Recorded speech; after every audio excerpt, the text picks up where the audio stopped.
I am the genie of the podcast, and you get one wish. Oh, that's an easy one. I wish their Discord server was free to join. Wish granted. That's right, you guys and gals asked for it, and we did it. Our Discord server is now free to join. That's right, you get to come be a part of the best gaming community out there. You'll find the link in the episode description and over on our website at multiplayerpodcast.com. Now, I know what you're thinking. We do definitely still need your support. All right. So if you love the podcast, if you love what we're doing, and you are just thinking to yourself, this is awesome, I really want to support these guys, head over to multiplayersquad.com. That's where you can help support the show. You do get some awesome perks, but more importantly, you get our eternal gratitude. All right. Now enjoy the episode, and we'll see you on our Discord server.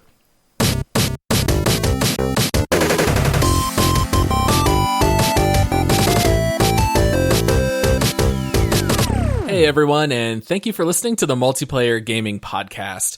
We are a couple of dads that love to get together and talk about gaming. We always keep our conversations family friendly, so if you are in the car with your kids, it's a great show for you and for them. And every Thursday, we like to release what we call a This Week in Gaming episode, where we break down whatever we've been playing lately over the last week. We talk about updates in games, any kind of news story that dropped here over the last 7 days. And I am your host, Paul. I am the Robin of Loxley, if you will, of the podcast. And with me, I have my little John, or as you guys know him, it's Josh. I was wondering who you were going to throw me out as there. I like Friar Tuck. Isn't Friar Tuck one of those? He right? is. Is it Little John? Man, I have not seen Robin Hood. And as long as you didn't call me the sheriff, okay. that was I would have been upset by that, because I am definitely not a lawmaker. Very true. So, yes, the Robin Hood references will come into play here in just a minute. But if you are new to the podcast, we're really excited to have you here with us. If you've been listening for a while, have you left a review for the podcast? Have you rated us 5 stars? Because if not, we would love if you guys could get on. No. Shame on you. Josh is going to shame you. No, we'd love you too. If you've been listening for this long and you haven't left us a review, throw them in the shackles, get your tomatoes and your cabbage. We're putting you on notice. All right. So yeah, we would love for you guys to help support the show. And also, if you want to, head on over to multiplayersquad.com, where you can become a Patreon supporter. We are an independent podcast, and so if you'd like to help support the show to keep it running financially, the show does require some minor expenses, so consider tipping your podcaster. And you can do that at multiplayersquad.com. I feel like we need the Tip the Witcher music just inserted right there, Paul. There you go. Same way that the Witcher will not do any job unless he gets paid. We need to get paid for this podcast. There goes our beach trip, Paul. Yeah. Oh, I didn't even know we had one on the calendar. All right. So a couple of news stories here this week. The first thing that you and I think are most excited to talk about is that there is a brand new game that released. It actually officially releases tomorrow for us at the time of recording. By the time this comes out, the game is already released. But there is a little game called Hood, Outlaws and Legends, which is kind of like a competitive multiplayer dark version of Robin Hood, which is why the references came out. But Josh, this has been on our radar for quite some time. What do you think about Hood? This game it's really got my interest piqued. I'll be honest with you. It's one of those things where when I saw the initial gameplay, I was not impressed. And then I watched a much more significant breakdown, where the developer kind of takes you through all of the different stages of a match and, the strategies and stuff like that. And the game works as a PvPvE game, which we are fans of. We've been talking about scavengers. We've talked about the cycle in the past. This is a genre that we're really hoping to see catch on. And this game is that. So basically the premise is that you are fighting another team, but you also have to account for and deal with, the NPCs or the PvE element as well. I'm intrigued, and I kind of want to play it, to be honest with you, because it's a 4-person squad game. You are up against one other 4-person squad. So that's kind of a neat take, because most PvP games have multiple squads of people. So I kind of like that intimate aspect of like, it's just your team versus their team. You're not getting third partied. You're not, getting ganked by, 4 other squads or something like that. So I really like that aspect of it. So yeah, I mean, there's fighting. There's like melee combat. There's assassins. There's classes. There's finding vaults or keys to the vaults and then trying to extract. And there's a lot going on, man. Yeah, it's kind of a clever concept for a game. So Josh kind of went over a little bit of the gameplay, but basically the setting is during the time of Robin Hood and, kind of like the King Arthur years. And basically as a team, you are going into a castle keep with the intent of pulling off a heist. You are trying to find the city's vault, and in order to do that, you have to first get the key off of the sheriff, and then you have to go get the loot and then extract it. So basically the two teams are simultaneously trying to get the key and get to the vault and then extract, but you can lay traps for the other team, or if they have already gotten to the loot first, well, now you're going to go fight them at the extraction. And one of the things that I think will keep a game like this fresh is the fact that there are some procedurally generated elements. So you can't just memorize the map. I don't think it'll be a team immediately running to the extraction and waiting.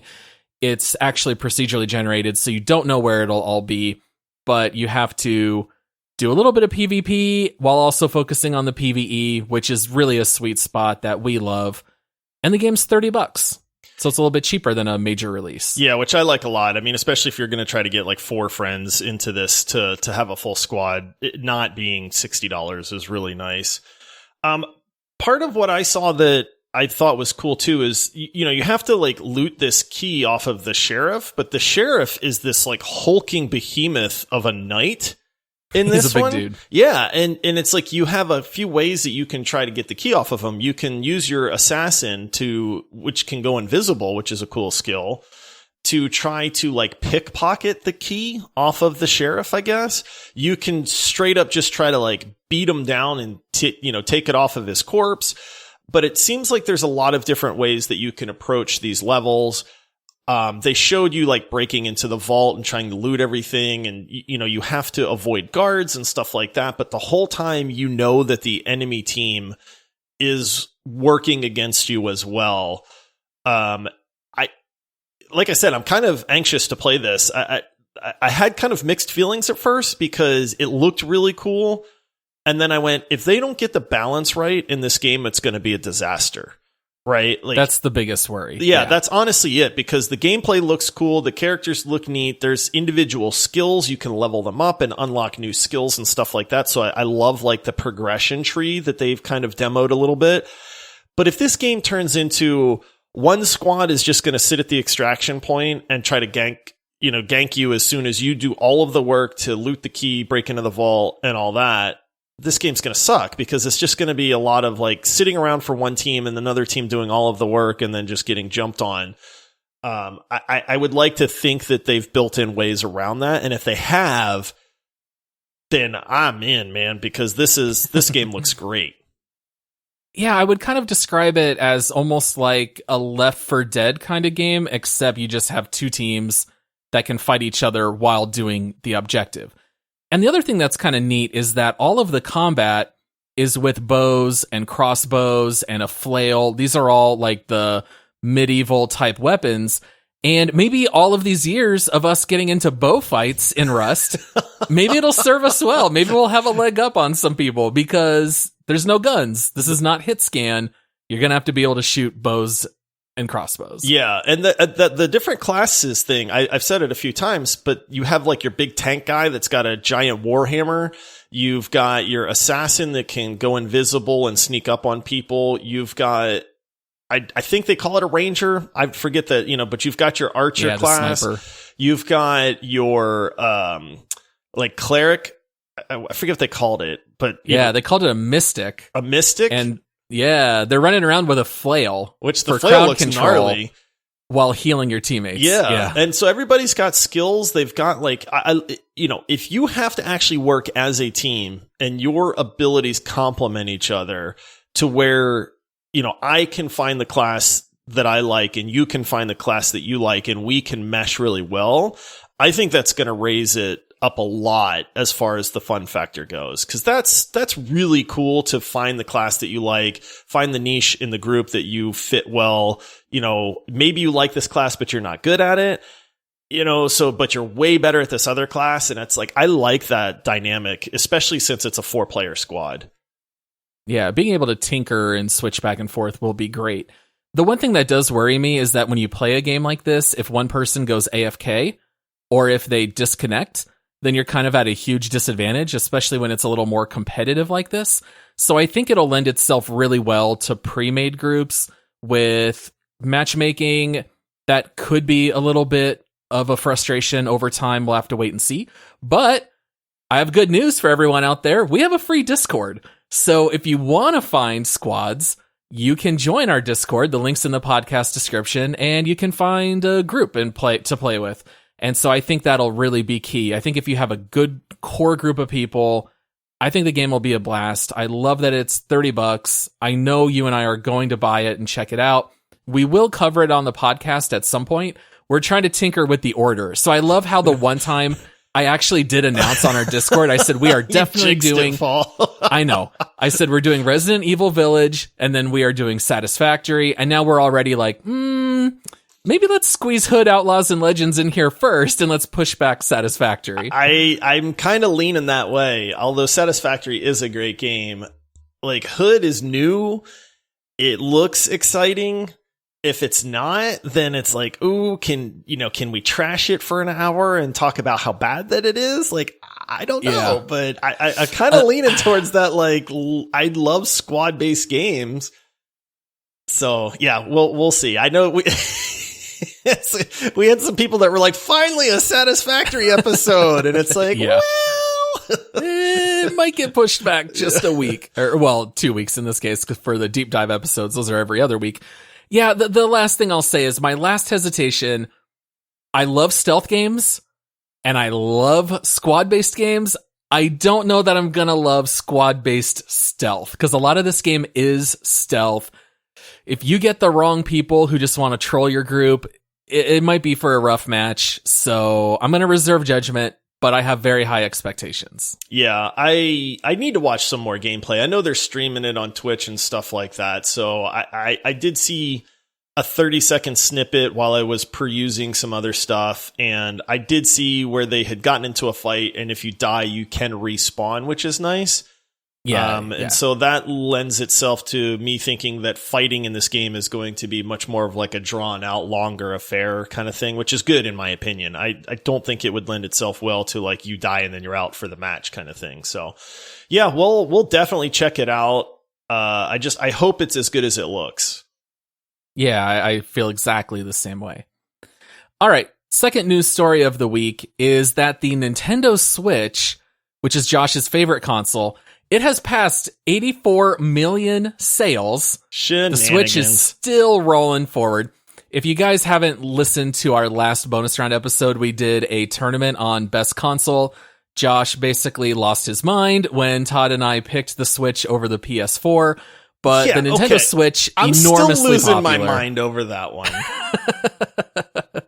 I mean, it's just, hey, I can respect the Switch. It's not the console for me just because I don't do portable, like mobile gaming, but my wife loves it. My kids love it. My friends love it. I mean, if everybody around you seems crazy, then maybe they're not the crazy maybe you're ones, the one. right? Yeah. I'm not crazy. You're all crazy. Yeah. So what I loved is that we got some awesome news for the Switch. I don't know if you're excited about this at all since you don't play a whole lot of Switch. I play our Switch quite a bit. We finally got Pokemon Snap and my kids have been playing it and we've been kind of cracking out on Resident Evil. So I'm letting them use the Switch right now. When I'm done with Resident Evil, I'm going to finally get into Pokemon Snap. But there was an announcement for a new game, or if you want to call it a game, it's more of a program that's coming out called Game Builder Garage. I think this is a game changer for the Switch. It looks super cool. I'll be honest with you. I had no idea this thing even existed until this announcement. And then Basically what this game is it's a game that lets you invent and make games. It's just a game engine. Yeah. For Switch. It provides you every like programming tool you could want in a simplified fashion with a good tutorial to show you how to use this stuff. And then what they do is they show you like how simple it is, and anybody can make this guy jump and place obstacles. But then they kind of ramp it up to the next level. They give you a couple more demos, and then they just crank this meter up to like 1,000, and they start showing you all of these different game types that they can make. I mean, shooters, space shooters, side scrollers, platformers. I mean, the list goes on and on and on. And that's when you go like, whoa, like, can you really do all of that with the garage builder thing? Like, this is incredible. Yeah. You know what's better than 100 developers for a Switch? Yeah, 1 million. 84 million of them, exactly. Josh. Yeah. You can create games. You'll be able to share them. You know, I think one of the best things that Nintendo ever did with the Mario games was Mario Maker. I have been hailing Mario Maker for years. I loved it so much. When you let the community get creative and make these ridiculous and crazy and wild levels in Mario, and the fact that they force you to beat the level and then you can upload it, and then you can just download and play unlimited content. You never run out of Mario levels to play. It was fantastic. Overwatch gave the keys to the community. People came up with some amazing ways to play Overwatch. You know, modes that look like Smash Brothers, and you've got these ridiculous parkour matches, which you hate, Josh, but if you like them, you love them. And I just love the fact that you're going to have awesome stuff come out on the Switch because of this Game Builder Garage. I could not be more excited for it. It's honestly, I was super impressed. The demo that they gave on the game, just go watch it. If you're listening, go watch it. It's pretty incredible, and it makes it very, very accessible. You know, I hear programming and I think like, dude, that's beyond me. I don't have the patience for this. You know, who wants to spend hours upon hours trying to learn this stuff? But like I said, the interface, Nintendo's knocked this out of the park, in my opinion. And you're right. If you start getting 84 million people making games, like, sure, a lot of them are going to be terrible. But, you know, even if you get, 2%, right, of amazing games, Nintendo's already said, hey, this is the whole point, is we want you guys to make these games. They're going to throw them out there. You're going to wind up with some pretty incredible stuff. Like, the graphics are really good in this too. Like, that's one thing that I was fairly impressed with. Also, is they're showing the different characters in the graphics, and they look great. You know, it's not some cheesy little like, oh, piddly, easy to program thing. So yeah, I'm super excited to see it and to try it. Now, I'll be honest, I probably don't have the patience to sit there and do all of this game design type stuff. I'm more in it that I want to play the games that other people make. Right. Which is fine. Right. That's great. Yeah, exactly. Because it's like, by buying this, I get access to every game that people make. So I'm okay with that too. My kids might piddle around with making some stuff, but that's good for them too. So.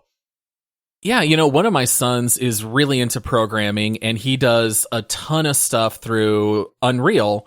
And I've been able to just watch him grow and learn how these things work, and he produces these games.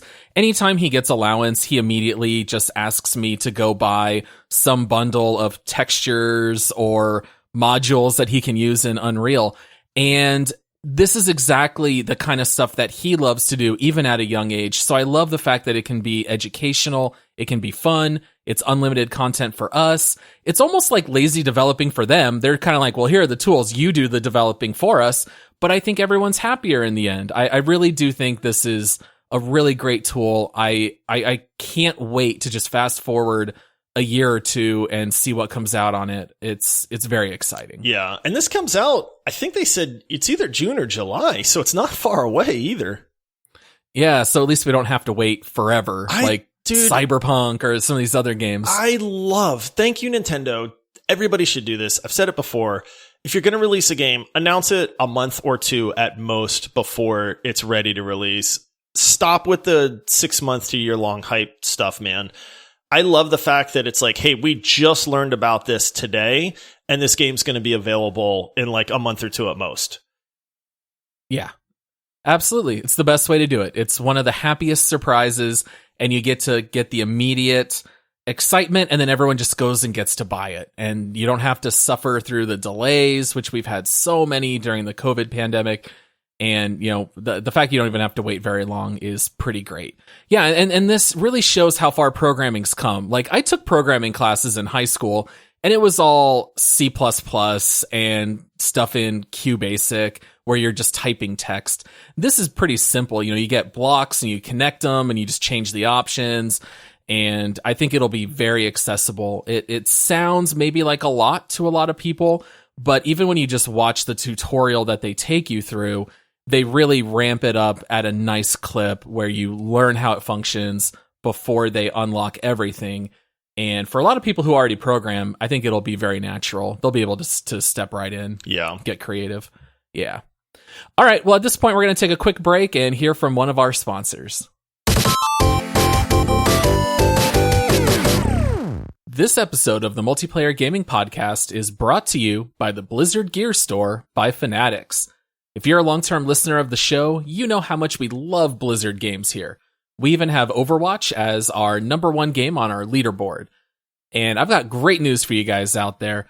You can actually help support our show by purchasing Blizzard gear through multiplayerpodcast.com/Blizzard store. There is clothing for men, women, and children. There's collectibles, toys, so much stuff to browse through and look at. I was taking a look and saw you can order a replica of Genji's sword that you can hang on your wall. There's Lego sets, Diva onesies. What more could you guys want? So please check it out at multiplayerpodcast.com/Blizzard store. Now back to the show. All right, and we are back. All right, so Josh, I saw one news story that I thought you would be pretty interested in because you famously love card-based video games. You love card mechanics. I do. And we've talked a little bit. I also like card tricks. Magic is great, Paul. So. Josh is a part-time magician on the side. Hey, you have to admit, I have one of the best card tricks that you've seen. I don't remember ever seeing a card trick. What's your card trick? Next poker night, I'll remind you. Oh, okay. Yeah, I legitimately do not remember. Maybe I will as soon as you show me, but I'll have to see it. All right, so we have talked a little bit about Back 4 Blood, which is made by the same people who made Left 4 Dead. Let's be honest, it's just Left 4 Dead modern. But I thought this was really interesting. They introduced a card mechanic, which I wasn't really totally expecting. But did you find this interesting, Josh? Is this up your alley? Dude, the fact that you can flick cards at zombies' heads and slice right into them is incredible. This is not how it works. No. You've seen people slice a banana. Watch what these cards can do to zombies. No, this isn't Gambit. So I think this system looks super cool. They did a really good job of at least hyping it up, you know, in the demo that they did. So they've been touting this game director over and over and over again. So what they're saying is that when you go to start a new level or a new mission or whatever it is they're calling them, the game director will actually deal out, I think it's like 4 cards, right? And those 4 cards are going to change a lot of things for that mission. They're going to make the monsters harder. They're going to turn the electricity out. They're going to make the zombies poisonous. You know, there's any number of, you know, they made it seem like there's just dozens and dozens of these things, these modifiers that are going to change the mission, and you don't know what you're going to get. Like, that's the beauty of it, right? Is it's just you sign up and then the game director goes, here's my cards. These are all the modifiers. And then your group will say, okay, cool. Well, we're going to play our cards now. And each character gets to choose the cards that they want to play. And again, I think you get to play like 3 cards. And so it's this really neat aspect of like, you don't know what you're going to get. This is thrown at you. Now try to adapt to that based on the cards that you have, which I really, really like. And if you think about it from a longevity standpoint, because let's be honest, one of the complaints that we had when we reviewed Left 4 Dead 2 was, I mean, you know, granted that game's been out for a long time, but the gameplay loop gets repetitive fairly quickly.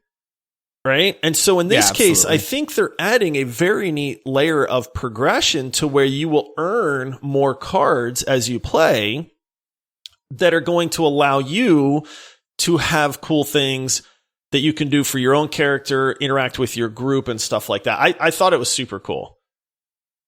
Yeah, and they also said in the trailer, and if you don't really want to worry about the cards, there are pre-built decks. And so if you just want to jump in and just shoot zombies, they'll still let you do it. But if you want to jump in and have progression between matches where you earn these cards and you build a deck and you tinker with it, I think it does add a lot to the life cycle of the game. It'll make the matches different, but you still have a little bit of control over it.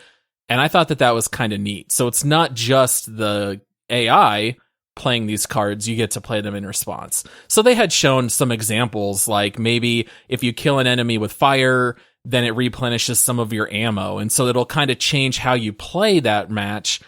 And I think making it more customizable, it's just going to last a lot longer and be more interesting. Yeah, I think so for sure. Like that was one example they gave, was like the Pyromancer card. They had another one where your secondary weapons never run out of ammo, but they reload 20% slower as kind of the trade-off. But they were saying, like, you might get a match where all of the zombies are like armored, and so you need unlimited ammo to take them down, because otherwise you're going to be hosed, right? Like, so it's like, you know, these are the kind of trade-offs and adjustments that you need to make. So they gave a bunch of examples, but I'm in on that, man. I love that system. I mean, it's neat. They gave a lot.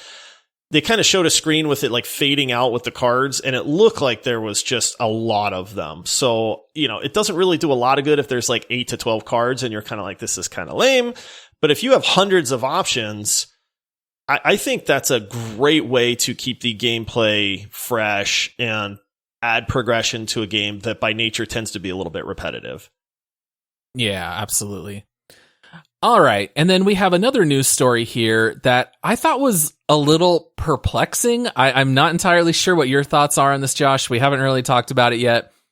But Warzone has released some tweets, and apparently they are adding John McClane and John Rambo into Call of Duty Warzone. What is this? Why are we trying to add pop culture icons into a battle royale? And we already see this in Fortnite. Why is Warzone trying to copy Fortnite? This is kind of wild. First of all, I'm a huge fan of John McClane. I'm a huge fan of John Rambo. These Die Hard and the Rambo series are both, that's my childhood, man. You know, I'm all about that pop culture. Honestly, like, I love it. Here's the problem. You're just copying Fortnite, and Warzone is not Fortnite. You know, it's like, just a totally people that game. play Warzone are probably not playing Fortnite a whole lot as well. Like, unless you're just a fan of the battle royale genre in general, you know, we've picked on Fortnite. We like Warzone, but it's like, dude, every week, literally every week, I feel like it's at least once or twice a week, I see like gaming news that they're adding a new character to Fortnite. It's this new skin: Batman, Superman, Spider-Man, Predator, Thanos, John Predator, Wick. right? I mean, the list just goes on and on and on to where I'm numb to it. And I just go like, who cares? Like, it's just a skin, you know, like it doesn't change the gameplay or anything like that. And so for Warzone to try to do that, it's just, number one, it's a huge money grab, in my opinion. Like, they're not even hiding it. It's a direct ripoff of what Fortnite is doing. I don't really see any purpose to this other than that we want to sell these skins to people and make money off of them. I mean, at least they picked cool characters, because like I said, I do like both of those characters. But like, running around in a Warzone map, seeing a bunch of John McClanes running around, like, that's just kind of weird. It's very weird. That's what I don't understand. Like, first of all, you know me, Josh. I could not care less about cosmetics in games. I always rock with the basic outfit that you get to start the game, or I will maybe buy one if there is free currency that you earn in the game. I'll buy whatever looks the goofiest. So I am a fan of those. Like, my McCree in Overwatch has got the giant yellow suit, you know, that he wears. But in Warzone, you're not often seeing your enemy. Your enemy isn't really looking at you. If you can change outfits, it doesn't really matter. And that game's just all based on the gunplay and winning the match. I don't know who really cares. Fortnite, I get it. It's more about goofing around with your friends, doing the emotes, doing the dances, talking about how each other looks. You know, my son runs around in a giant banana suit that makes him look like he's 7 feet tall, you know, because it's hilarious. And that makes sense to me for Fortnite. I don't really get it for Warzone. I don't know who's going to care. I know we're not the audience. Maybe there is. I mean, clearly, you look at Fortnite, they made, what was it? The numbers came out this week with the Epic and the Apple lawsuit. Oh, yeah. You know, Fortnite's made $9 trillion in the last 7 days. And so everyone wants to copy it. I get it. I just think it's weird to try to put it in Warzone. I honestly could not care less about this. Yeah, and they've done operators. You know, that's not new. Operators in Warzone is not, you know, that's not new to Warzone. But these operators, like, have always fit into the story. And the skins are pretty cool, right? Like, I mean, you know, you got I'll be honest, I'm going to sound dumb here, but it's like Ghost. I think it was Ghost that was introduced, the guy with all the, you know, the skull painted on his face. You know, they've been looping in Cold War and stuff like that. You know, so there's always been these new operators, and it's fine. Like you said, nobody sees you because the second you see somebody, you're shooting at them. You know, exactly. Like, it's not, you're not sitting there and being like, oh, look at that John McClane skin, oh, look, man. Forrest Gump's running through like, the middle of the map. Cool. Like, I'm not gonna care. Like, it just doesn't fit. In my opinion, it doesn't add anything to the game. All it is, hey, we want your money, and so here's a skin to sell you. Yeah. But it just seems like it doesn't fit the storyline. It doesn't fit the theme, you know? The atmosphere of the game in general, right, it doesn't fit. Yeah. So, I don't know.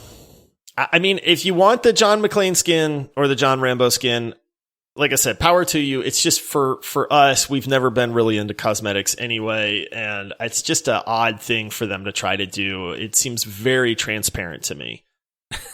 Yeah. I mean, hey, it's a business, and if it works, good for them. I just know they're not going to get any of my money for cosmetic pop culture icons in Warzone.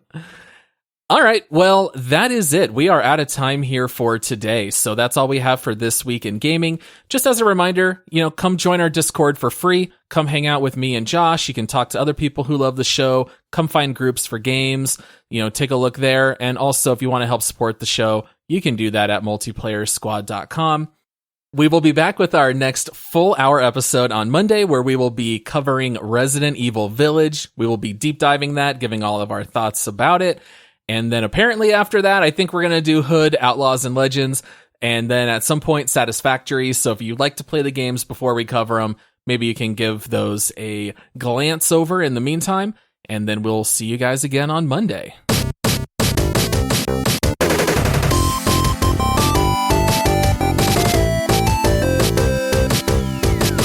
And if you were looking forward to Satisfactory, just blame Hood, Outlaws and Legends for releasing yes. At the worst Go time ahead possible. and at Hood Outlaws Yes. and Legends. Let them know it's all their fault.